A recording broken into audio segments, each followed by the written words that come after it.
Okay, we're ready to start the session. I would like to present the panelists. To my extreme left, there's the author of two books, People Funny Boy, The Genius of Lee Scratch Perry, and Solid Foundation, David Katz, based in London. And I'm Pier Tosi. I'm a journalist and radio broadcaster, a long-time consultant from the Reggae, the Rototom SUNSPLASH. And we have Don Carlos, so the very first question, welcome at the Reggae University, Don. My very first question is about your very beginnings, because you did start to record music at a very early age, and I would say long before the foundation of Black Uhuru. And yesterday night you were telling me your very first recording was when you were only 14. So can you tell me about those particular circumstances, and if the song you did record was released, and who was the producer? Well, you know, in those days recording was like, you know, you go to the studio with musicians. It was like on 2-track days. It wasn't like dubbing, you know, you didn't have anything like dub and thing. It was just like you go to the session and you sing and everything record one time. So, you know, it was like live, everything was live. You know, my first song I recorded with, you know, a singer called Errol Dunkley. Yeah, it was, you know, a song called Please Stop the Line Girl. And, you know, that was like in 1965. You know, and then that's, you know, how I really came involved in the music business. And I link up with Gregory Isaac, you know, and, you know, we moved together for a few years and thing, and then I recorded another song in maybe 68, a song called Sweeter Than Wine.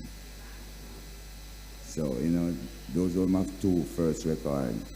And then, you know, I link again with Peter Touch and another producer named Babo, you know, and record another song again called Work Without Pay. You know, I later come back and re-recorded that song for an album called Suffering. So, you know, and then 1970, Garth Dennis came to me, you know, to join the group Black Uhuru. So, you know, we recorded a couple songs and together, and the group split, and then Michael Rose came in. Okay, so hold on, before you go any further, I mean, we've got a couple of those early Black Uhuru tracks to give a little taste of, but can you just explain a little bit further? The first song that you recorded with Errol Dunkley, you said, what was the title of the song? It was a song called Please Stop Your Lying Girl. It was a song that Jimmy Landon wrote.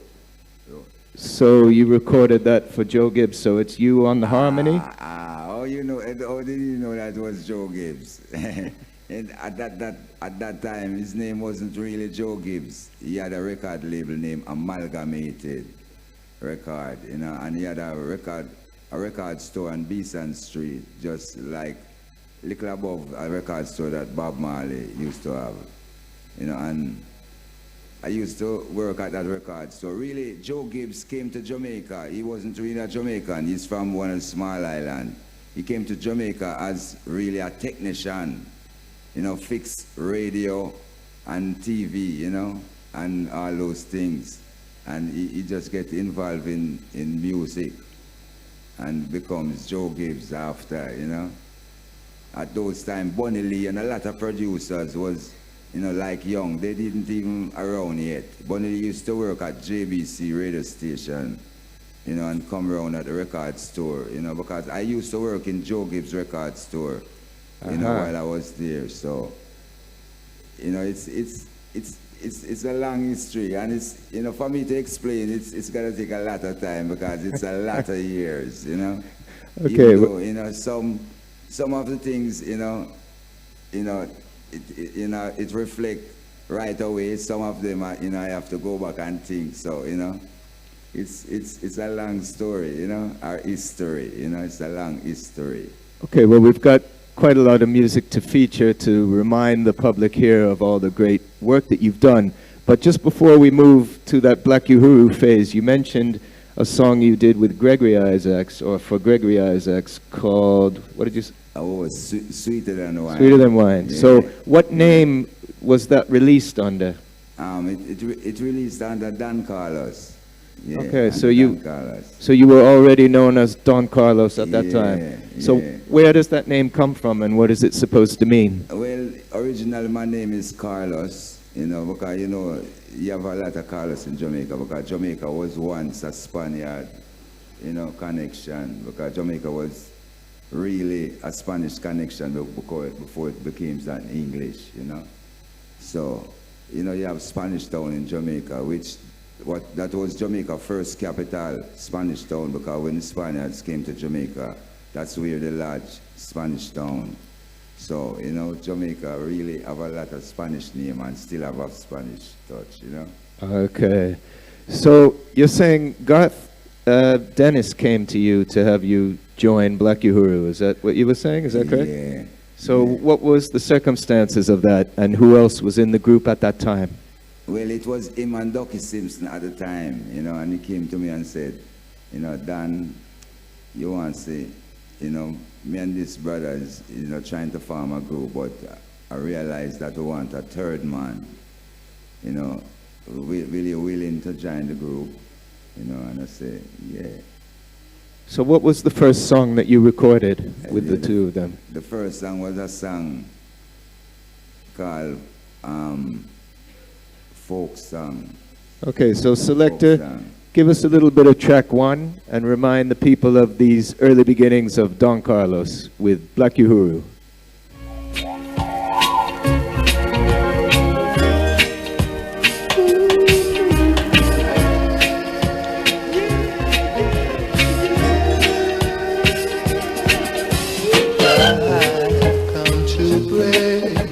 Transgression and drive away oppression. So teach them the ways of living, show them the ways of living. Thanks now to the Father. Give thanks now to the Father. Stand alone in a corner. You know, those days, you know, I'm getting kind of emotional, you know.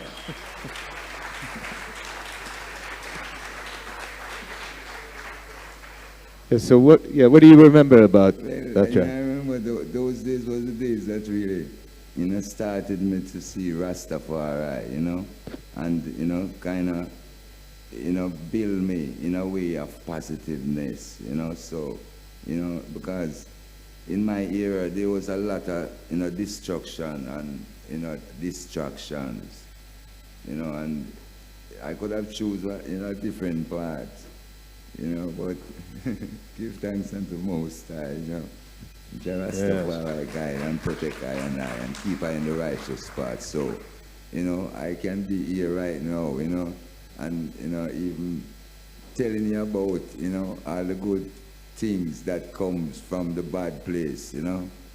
So, you know, I have to just give thanks and know that Jah is the master, and without Jah, there is nothing, you know. Because I prayed, you know. I always walk with a Psalms book, a book of Psalms. That's one of the most, you know, book in the Bible that I man really check. Psalms and Proverbs and Revelation. My dad taught me that, you know. So, you know, I prayed to be, you know, the, you know, the best that I can be every time. You know, and withstanding, you know, a lot of things, trials, you know, and temptation that come across, you know. You know, I withstand that, you know, and try to be a good man, you know. So Yeah. So you've made mention of the area that you were living in at that time, which I presume you're talking about Waterhouse in Western Kingston. Yeah. And it's an area that, as you said, a lot of noteworthy performers have come out of that area, and record producers as well. But what was it actually like for you growing up in that area at that time? Well, you know, it was a challenge, really. You know, it was really a challenge. You know, you got to be strong to stick on the right path, because you have a lot of, as I said before, a lot of distraction, you know, and temptation. You know, but you know, knowing that, you know, I always think that, you know, doing the right thing is easier.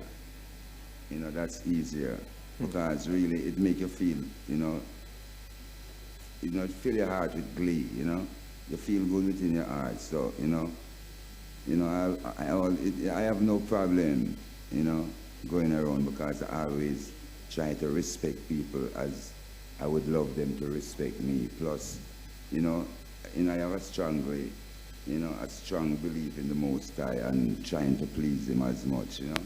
Okay.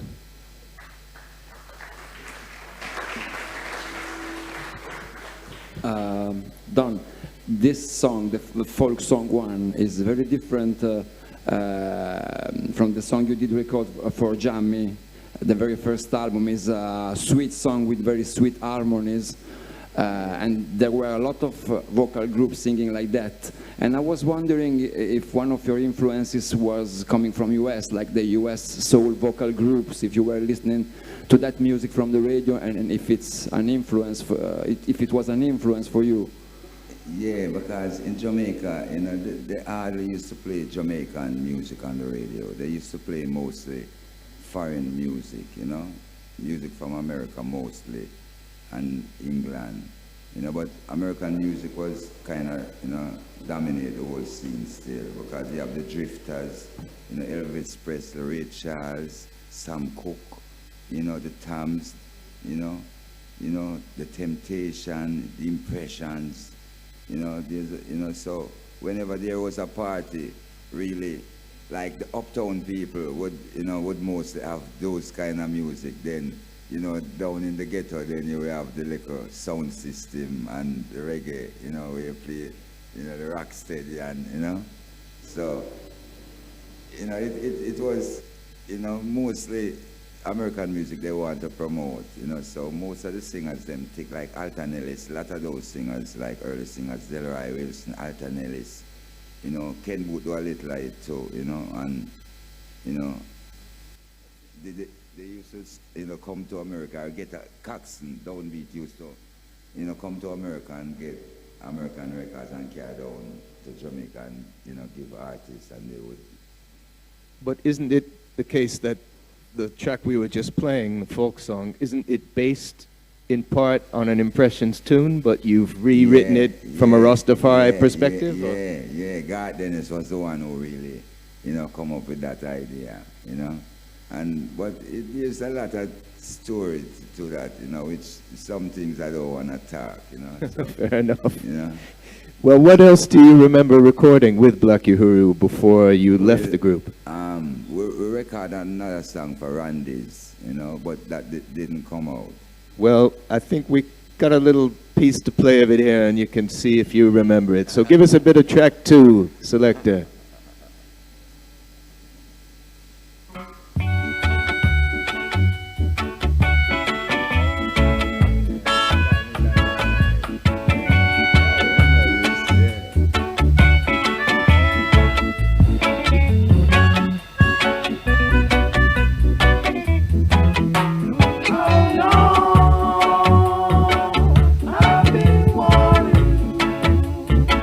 For so long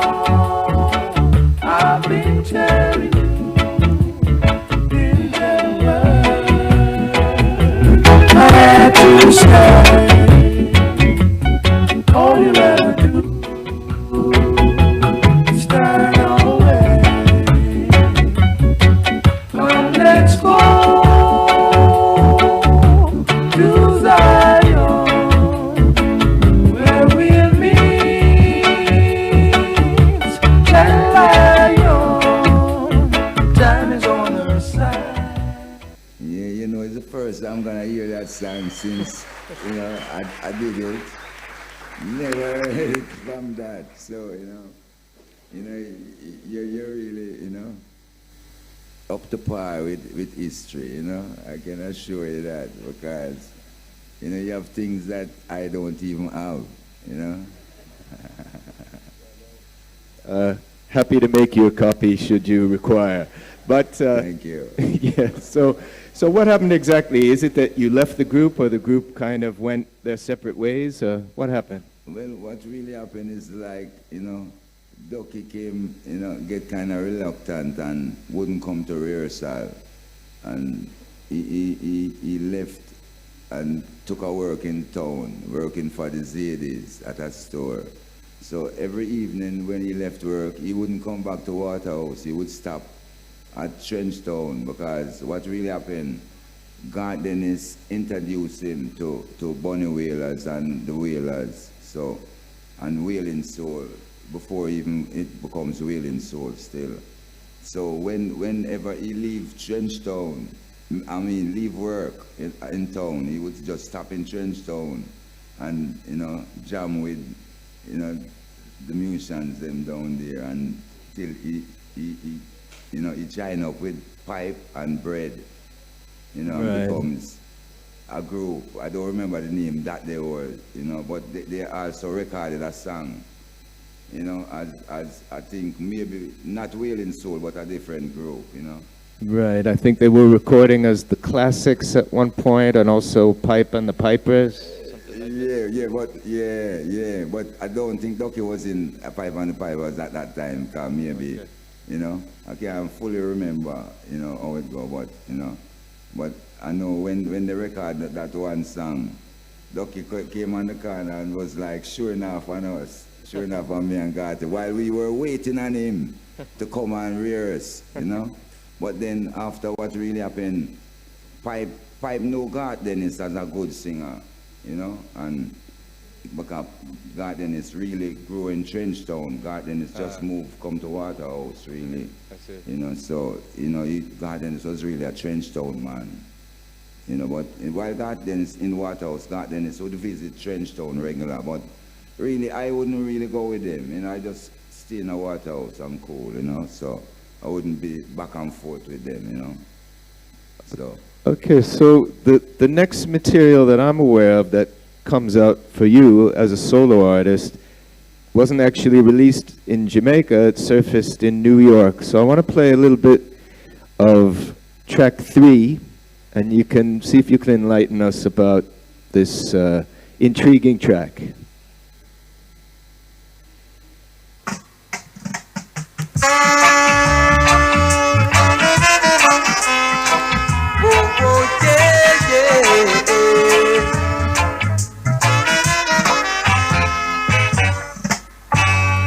I ask myself the question times and times again. Why can't my colorblind Lord stand up to that fact that without love and unity we can never be free?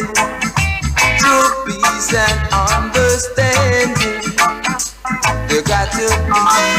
We must live in a black. Oh yes, a black harmony. We must live in a black. Oh yes, a black harmony. Yeah, that song was,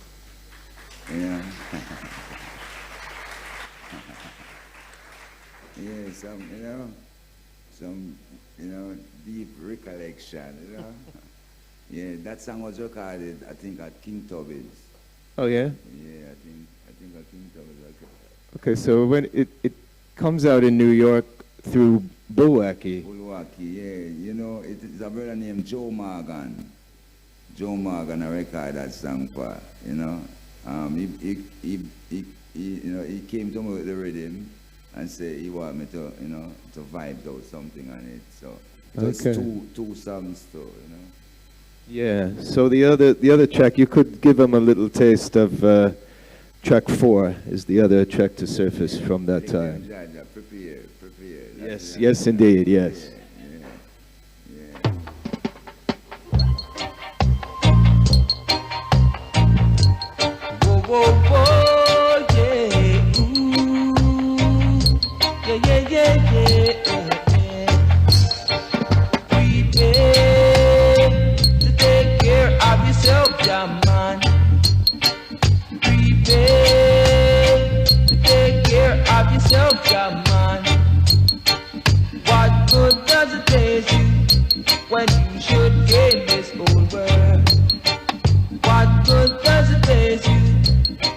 you should lose your soul.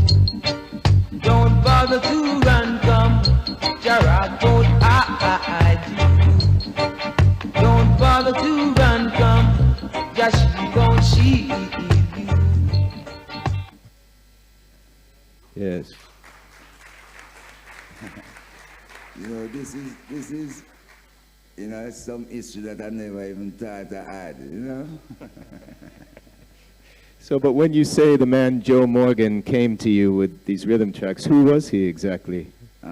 Joe Morgan was just a friend that, you know, I know in Waterhouse that, you know, loved the music and, you know, always trying to make a record for himself, you know, but, you know, he knows that, you know, whatever he do on the song, it wouldn't be, you know, as satisfaction enough to him. So he asked me to, you know, to do, you know, because he was kind of, you know, a man that's tight, you know what I mean?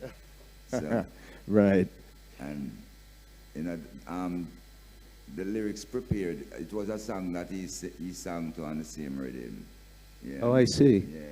So he told me just sing the same thing. So, you know, I just did that, you know. Okay. Check, done. It's been said and written, the singers born and living in Waterhouse have this distinctive vocal style that is called Waterhouse style or Waterhouse sound. So I'm wondering if it's something written by critics or historians after, or if you were aware, if you were trying to sound different from any other singers from other areas of the town, because Michael Rose too is from Waterhouse and is singing in a similar vein. Yeah, well, when I started music, I used to just sing like any singer because I used to just sing any song, you know. Mainly Delroy Wilson was, you know, my kind of main, you know, background and thing. But then when I go around Black Hero, that was a good thing to still, because I learned how to play the guitar, you know, and once I learned to play the guitar, it's like it changed my whole sound and style, because, you know, I had to tune myself to the notes of the guitar, you know, the tone of the guitar. So, you know, it automatically, you know, helped me to develop a style of my own, you know, in which, you know, I didn't even know that it was a style, you know. I was just trying to fit in, you know, the right way with the music, really. But it automatically becomes a style which, you know, other people favor, and which is good, because, you know, music is from creation, you know, and music is for everyone. So, you know, whenever one get a sound and a feels of music, you know, and spread it around, you know, it becomes joyful, you know. Okay, so moving forward with your recording career, there seems to be a breakthrough that happens around 1980 when you come with quite a number of very strong hits, both inside and outside of Jamaica. So let's take a listen to a bit of track 7. Give us a bit of track 7. Another intriguing Don Carlos track.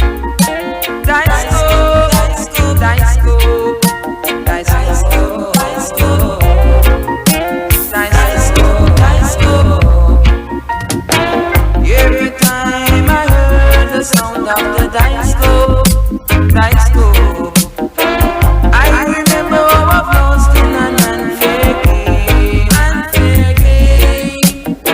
I dreamt of me with a loaded dice, and we started to play. And every show it was an egg.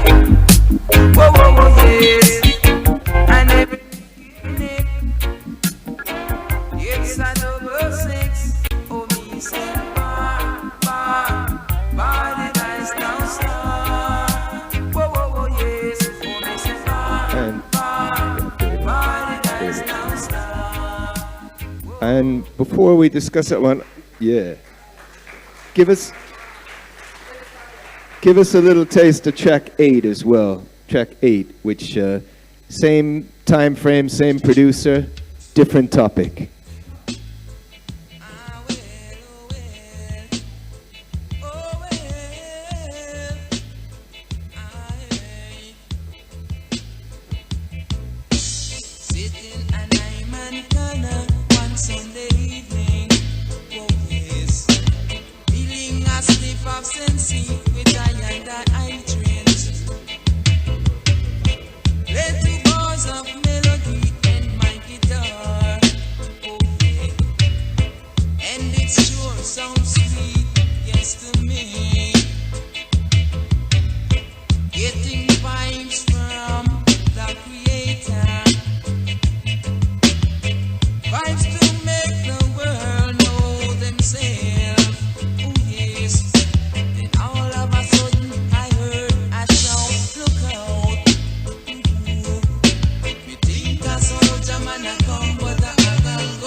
Yes.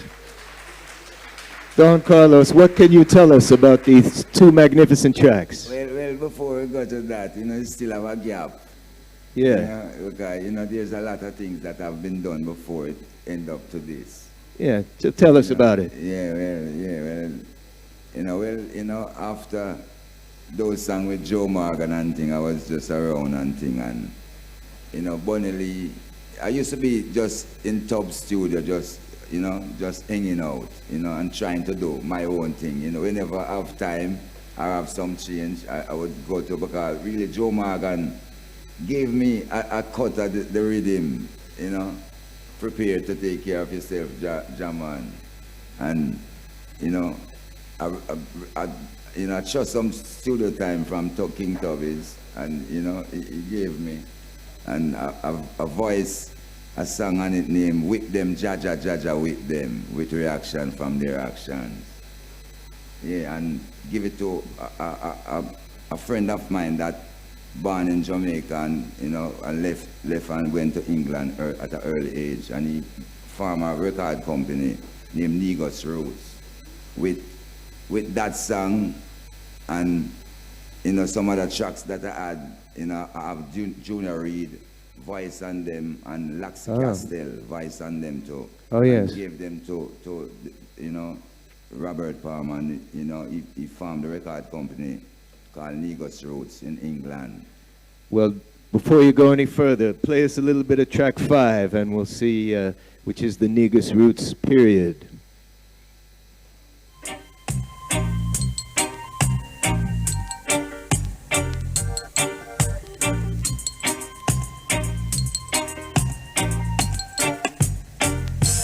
Yes, I love Jaja.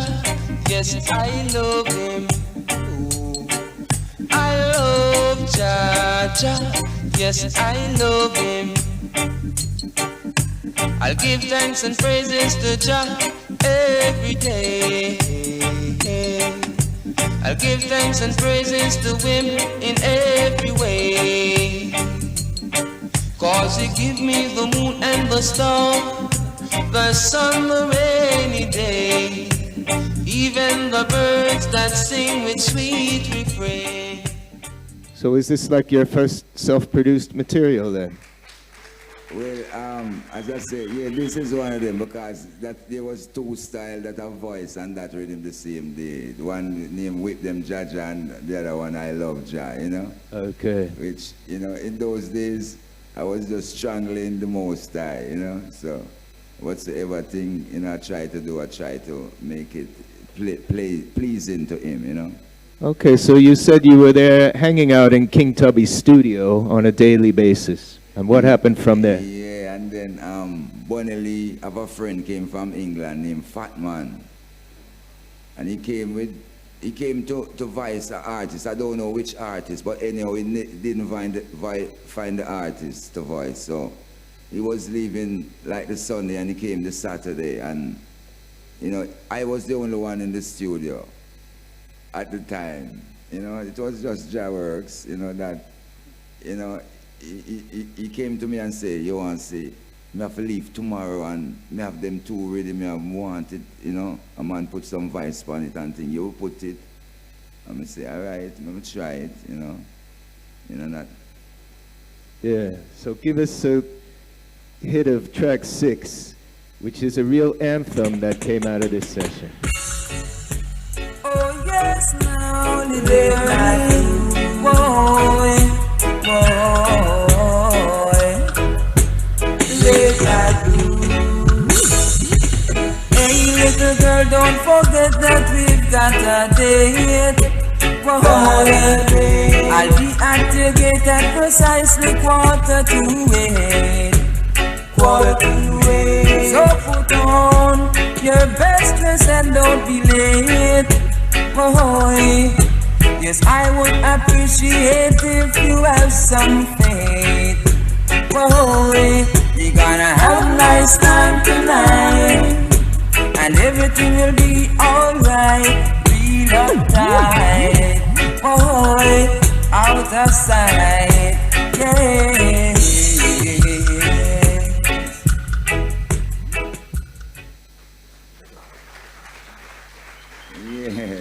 Yeah, thank you. Yeah, that song was, was recorded. Pat Kelly was the one who was working at Tubbs, King Tubbs at that time. Right. Yeah, and I want to tell you, when I got the song, the Saturday night I sat down and, I try everything to come up with with something and the rhythm until I got frustrated, In those days, you used to have some little long tape, some little, elongated tape that, some fly-up tape and things. So I got two of them, two tape, one with the rhythm and the next one with the cassette ready. See, and I tried everything and couldn't get anything. So anyhow, I just hold on my head and I pray. I said, Jah. I said, when I hold on my head on the table, I said, Jah, I'm asking you, give me something for this rhythm, Yeah. Yeah, man, I want to get, very emotional upon that because, you see, that was the starting point of our life, And that was the time I know that Jah answer I prayer because, for real, I hold on my head with nothing. And, it's like I just see the whole song come to me, in a vision. That's when I hold up my head and press the tape and press the other one and start sing. Lyrics never stop come until the tape stop. See? That's when I listen back to the tape, I say, yes, this I don't have to do nothing to it, but just vice it tomorrow. And I think one of the things that makes it so outstanding or unusual is that the rhythm is such a hard, deep roots rhythm, a kind of a militant feel, but then you're singing a love song like a Lovers Rock style on top of it. Yeah, well, it's just the Most High, he give me the thing at the right time, I ask him, that is the thing that let her know that, whatsoever I do, I have to involve Jah in it, because he will make it work, because him make it work for me. I mean, he will make it work for anybody else who praise him too. Because, it's not like I righteous more than any man for him answer I. But I ask him from my heart and try to make him feel pleased and satisfied. So, you can't get anything where you want from the Most High. Just, treat him because really, if you check yourself, if you have a son or a kid and they please you, anything that they want, you go and find a way to make them have it. So it's the same thing. If you please Jah, make him feel good, anything where you want, you will get.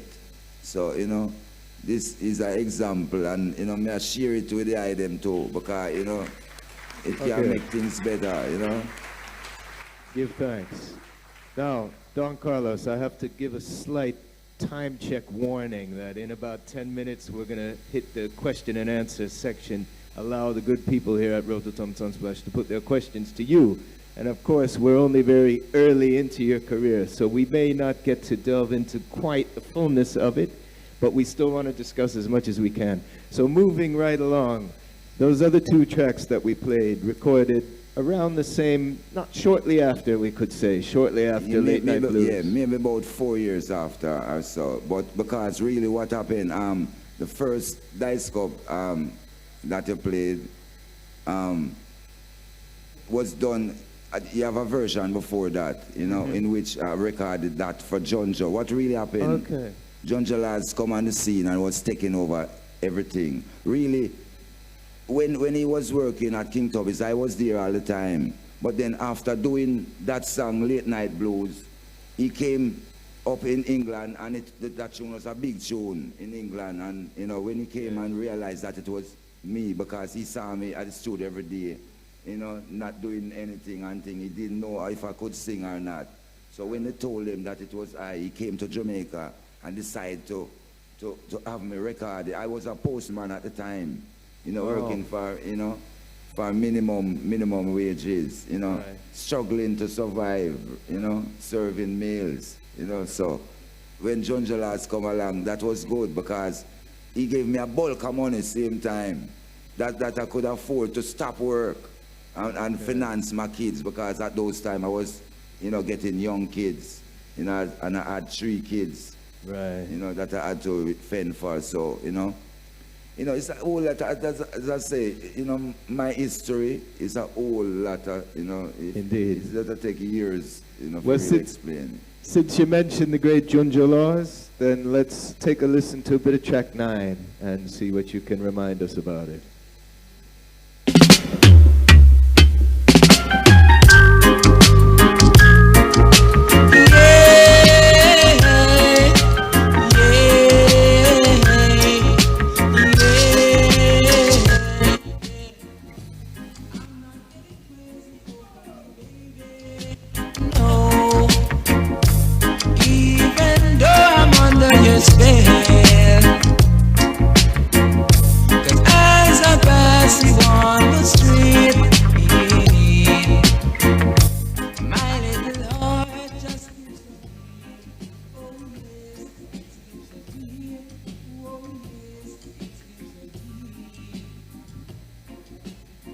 Yeah.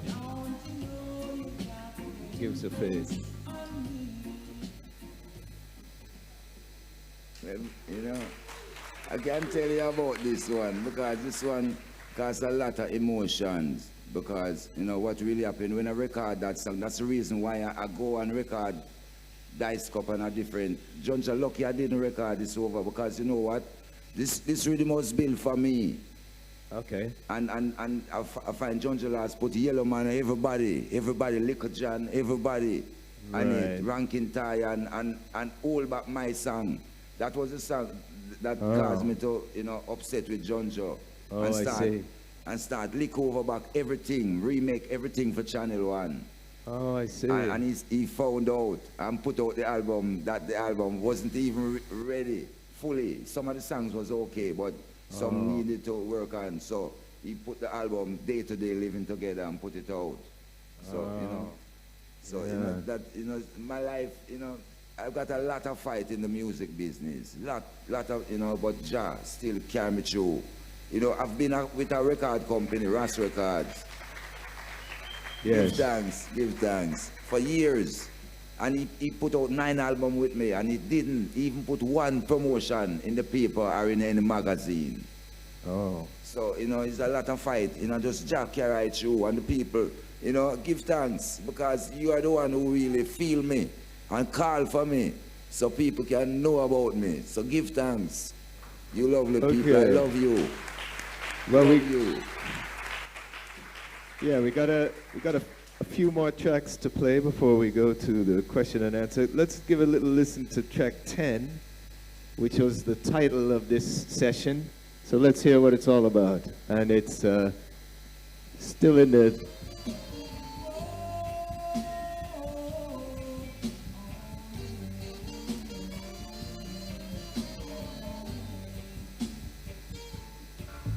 It's a rootsman party. Everyone has done so. It's a rootsman party. Everyone a rock so. Oh, oh, oh. Some has done so.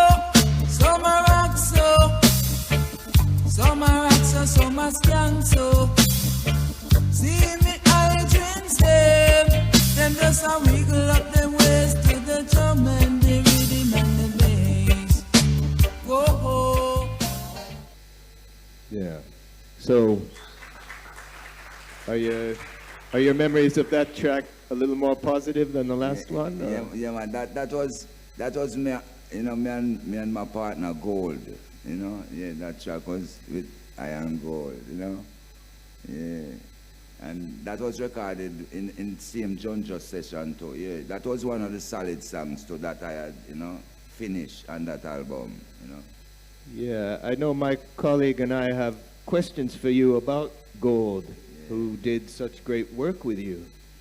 Tell the good people here at Rototom SUNSPLASH a bit more about him, because there's not so much information that has surfaced about him. Yeah, Gold was living in the U.S.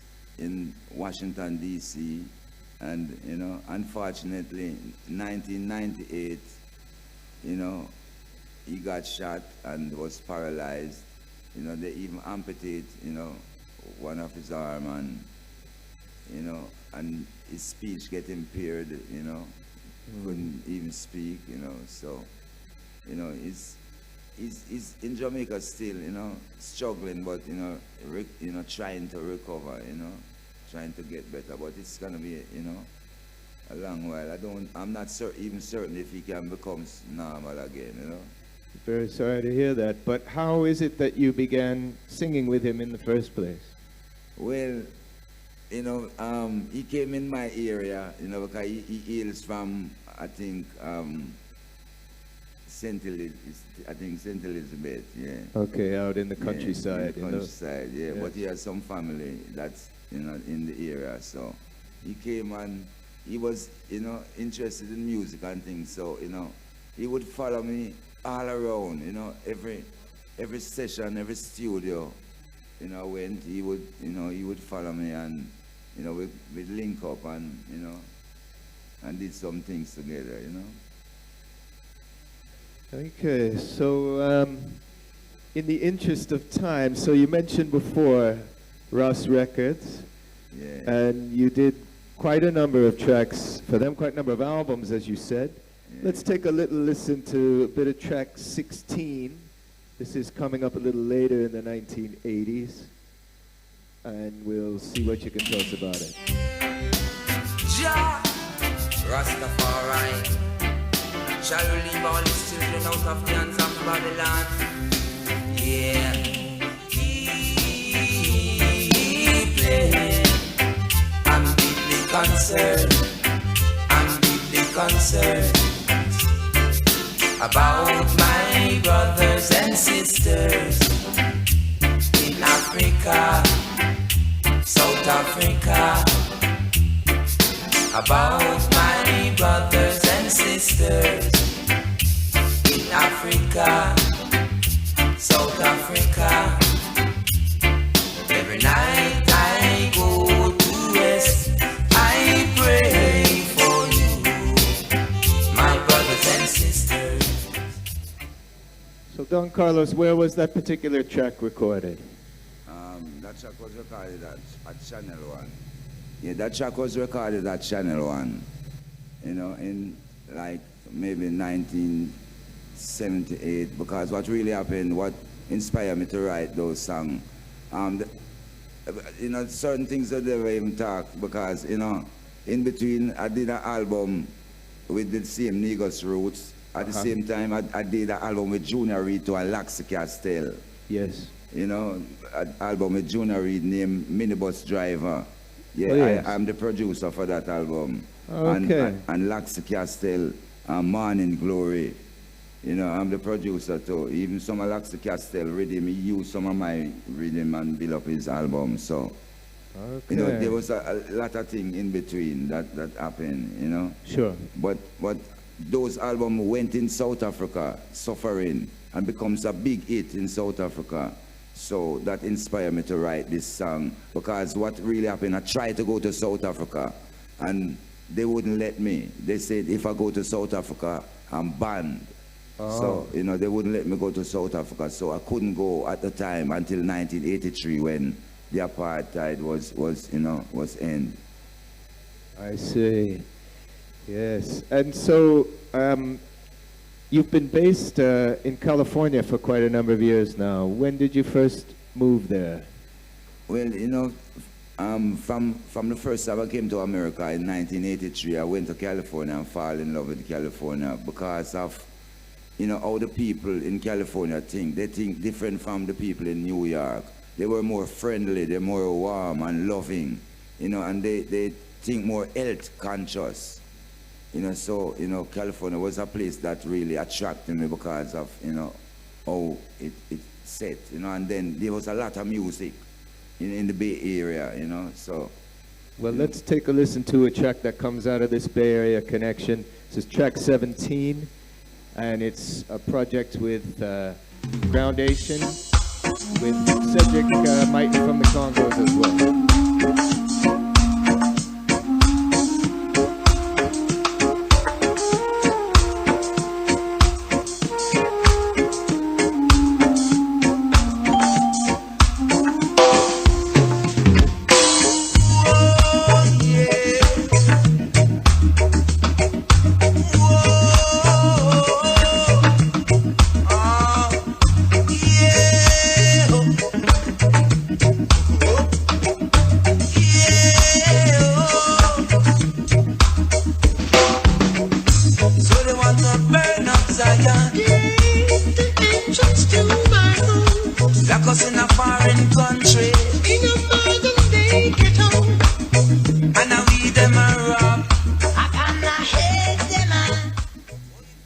So what can you tell us about that track and that project, Don Carlos? Yeah, that was, one of Groundation first, album, Harrison Stafford came to I and asked I to, to help him, with some selections, and, I just decided, in this young artists, why not, give them a chance to. So, I decided, yeah, I would help them work on the album, and they did it, and it was a success, which, I'm pleased, Indeed. Well, so we've reached the time for question and answer from the audience, when you can put your questions to our very special guest, Don Carlos. And I see we have a question right over here.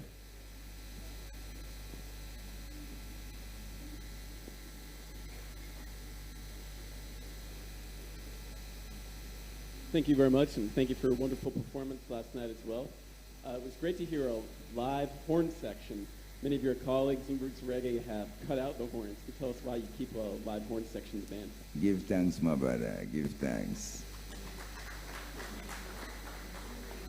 Okay, we got a... My yeah, question, can you talk about using a live horn section, why you keep live horns and haven't replaced them with synthesizers? Well, Hans always there. In the Bible, they say Hans always in heaven because Gabriel, Gabriel always is the Hans man in heaven. So, Hans always make things mellow, nice, So, Hans bring flavor to the music, and make the music sound more fuller, orchestra and, and those things. I love when the music full of melody, Okay, yes, I think there's a question in the front row. Yeah, if you can bring the microphone back to the front row.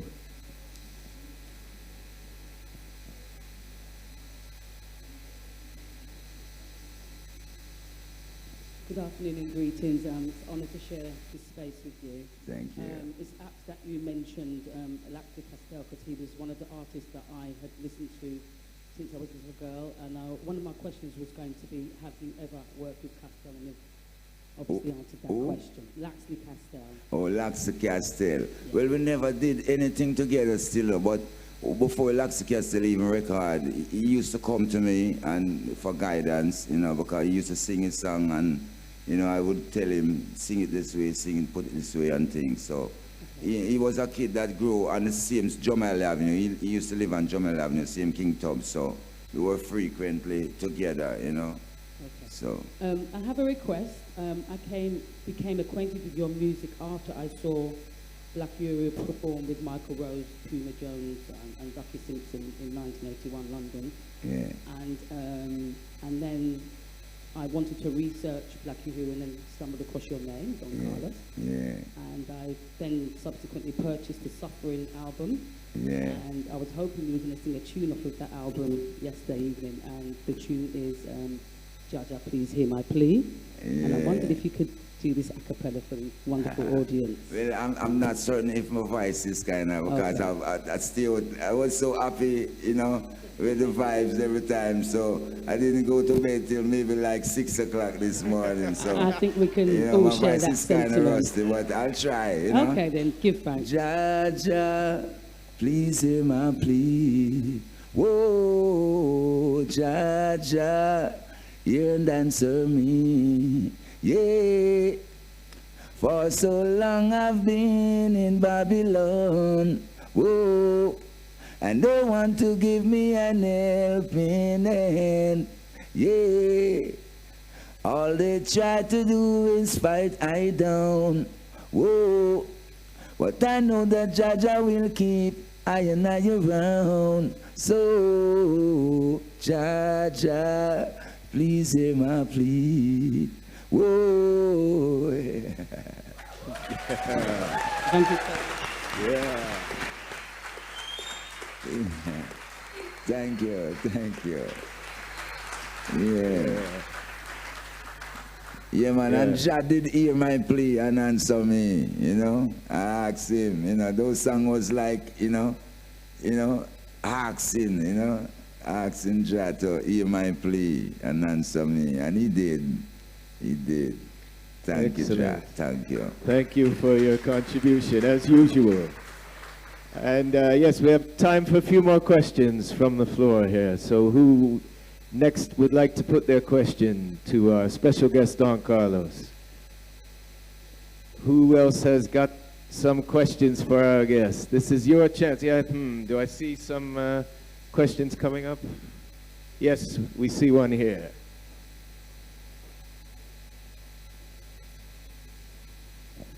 Thank you, Don. You're welcome. I asked you this question in private yesterday, but I'm going to share it with the floor.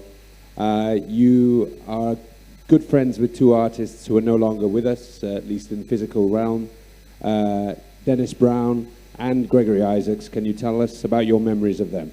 Yeah, well, you see, Gregory, in the 70s, as I mentioned before, this song, Sweeter Than Wine, was, you know, was while I was really around Gregory, really. In those days, the first African museum that Gregory, maybe Mr. Stanbury may know what I'm talking about, because here's a man who is in the crowd that don't even say anything, that knows the history well, you know. He's one of Jamaican, you know, famous, you know, musical lawyer, Mr. Lloyd Stanbury. He knows everything, so, you know, he Big can up Lloyd verify Stanbury, whatsoever I'm music lawyer saying. from And he Jamaica, knows right here. I'm telling the truth, you know, so, you know, yeah, African Museum, the first African Museum opened, it was right beside Queen's Theatre there, and in front of Denham Town. You have a barber shop. That was even before Tivoli Garden Bill, you know. So, and you know, Gregory Isaac, you know, and a jockey named Skippy Morris, I introduced him to Gregory. And the reason why the label named Zarina is because Skippy Morris was a jockey, and he rode a horse named Zarina, win a big race. So he decided to make the label named Zarina. So, you know, it's a lot of, as I say, you know, it's like it'll take a chuckload, you know, a material for really write my history, because it sprung off in enough different way, but it's always a good way. Always good way. You know, a lot of people, you know, say Gregory was on this and that. You know, really, he was on, but, you know, one thing I respect with him, you know, Mr. Bradbury, right now, you see, Gregory is one man that got check him early, you know, and decide, you know, to wait on him. I saw him at Louis Lepke talking, and, you know, he was smoking a spliff and thing, and all of a sudden him just walk up to me, you know, and said, boy, Carlos, I'm gonna give you a smoke off of this, you know, but this is not for you, here. This is not for you. That made me respect Gregory, you know. if Gregory was my idol, if him give me anything, well, I just take it. And you know, but him just said that, Carlos, this is not for you. This is not for you. And you see, shortly after that, it's like him just malice me. Him do him talk to me. When him see me, him all right, and him see me, you know, what I'm called. But you know, I know say, you know, but I love him like a brother, you know, and the last stage of his life differently, you know, me deal really decide to really go shake him up and make him know, so watch out Gregory right now. And so me live, me your brother, you know, but it's like me never even get the chance, you know. Dennis Brown was the same thing again too. Because Dennis Brown was you know, a man where every time you see him, I just pay love him again. He always say to me, say, watch it, make sure the next time you see you with the tape on your arm. Here, sir. That Dennis Brown used to tell me, you know, him the most lovingest artist really, you know, the business. You know, we never really see no man show so much love like Dennis Brown. Even though Bob is a man where he show enough, you know, sympathy differently, but Bob was even rough. Dennis Brown was a soft, cool, you know. Yeah, man. Well, Gregory, he was a rough man still, but him full of love, you know, but him not play, you know. Okay, so we have just about enough time for one last question from the floor. Yes, I see your hand going up right there.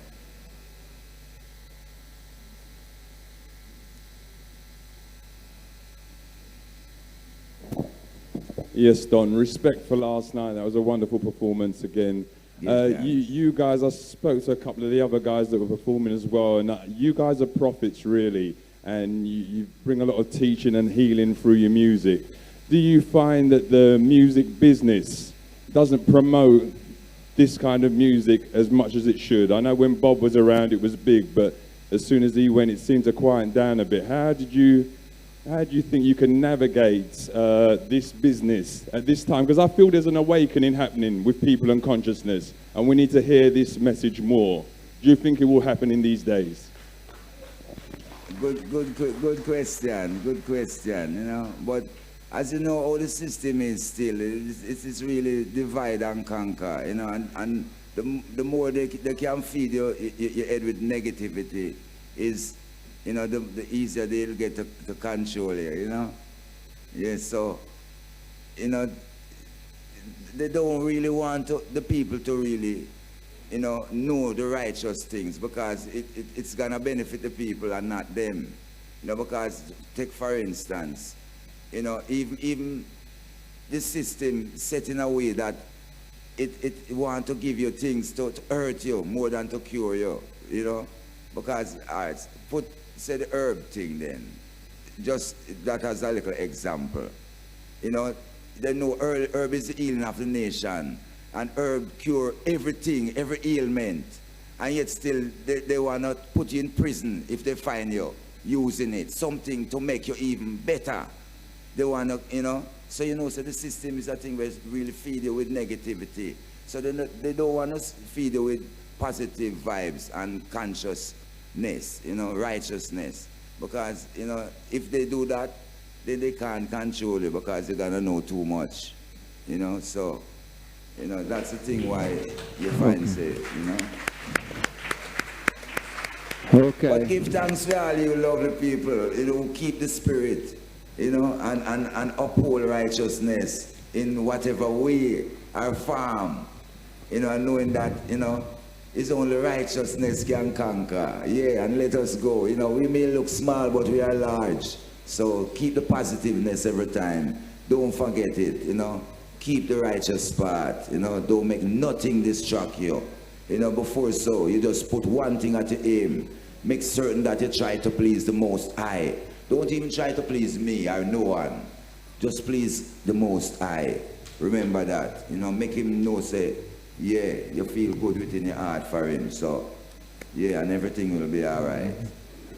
Okay, thank you very much. One race, the human race, you know, yeah. And before the end of the session, I would like to send a special greeting to two members of the Reggae University crew that unfortunately are not with us this year is Pete Lilly and Ellen Krölix, chief editors of the Rhythm magazine in Germany, probably the better reggae magazine in the world. They're not with us physically, but I'm sure they're with us spiritually. So a big greeting to them. And I would like to remember that tomorrow at 4 there's the screening of the movie Soul Rebel, Story of Dancehall Music, and at 5:15 we have our session based on dancehall, and is Anything for You, the incredible careers of Beenie Man and Nadine Sutherland, and it will be with us from London, the journalist John Mazuri. And now I would like to have a big round of applause for Don Carlos. Don Carlos.